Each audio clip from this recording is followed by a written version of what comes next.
สบายดีทุกคนมื้อนี้ข่อยจะมาเล่าเรื่องที่กำลังเป็นกระแสอยู่ในโลกโซเชียลบ่ว่าจะเป็นโซเชียลลาวไทยและที่กำลังร้อนแรงที่สุดในตอนนี้ก็คือโซเชียลของสหรัฐอเมริกากับการย่างจริกธุดงค์ของพระสงฆ์กลุ่มน้อยๆกลุ่มหนึ่งที่มีทั้งพระสงฆ์ลาวพระสงฆ์ไทยพระสงฆ์เวียดนามและพระสงฆ์พม่ารวมถึงพระสงฆ์ของกัมพูเชียกับโครงการ Walk for Peace การย่างเพื่อสันติภาพโครงการนี้ถือเป็นการร่วมตัวทางด้านจิตวิญญาณที่ก้าวข้ามเรื่องเชื้อชาติและพรมแดนอย่างสิ้นเชิงจินตนาการเบิ่งว่าท่านผู้ฟังอยู่ในท่ามกลางบรรยากาศโลกที่กำลังมีความวุ่นวายมีสงครามขัดแย้งกันทุกย่อมหญ้า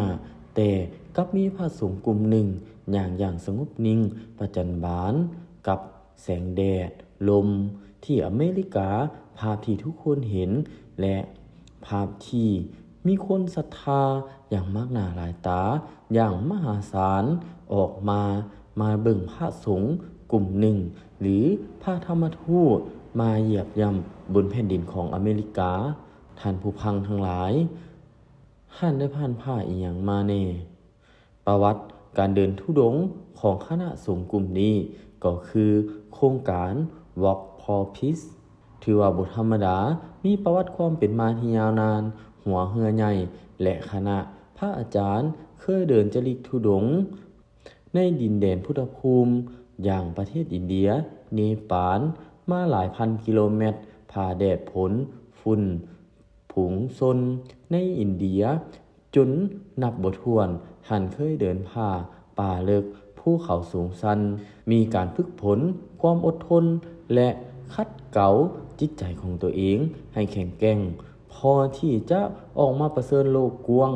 ระดับสากลการจาริกธุดงค์เพื่อสันติภาพในครั้งนี้ถือเป็นปรากฏการณ์ใหม่ที่เฮ็ดให้ชาวโลกได้รับรู้ได้เข้าใจ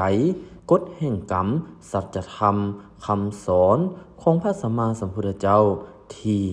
พระสงฆ์กลุ่มนี้พยายามที่จะสื่อออกมาเพื่อเป็นการบูชาหรือเป็นการเผยแพร่หลักธรรมคำสอนของพระสัมมาสัมพุทธเจ้าเพื่อให้ทุกคนเข้าใจในสัจธรรมที่มันจะเกิดขึ้นคำสอนของพระสัมมาสัมพุทธเจ้าบ่ได้สอนเพียงแต่การเทศนาแต่สอนในการวางเฉย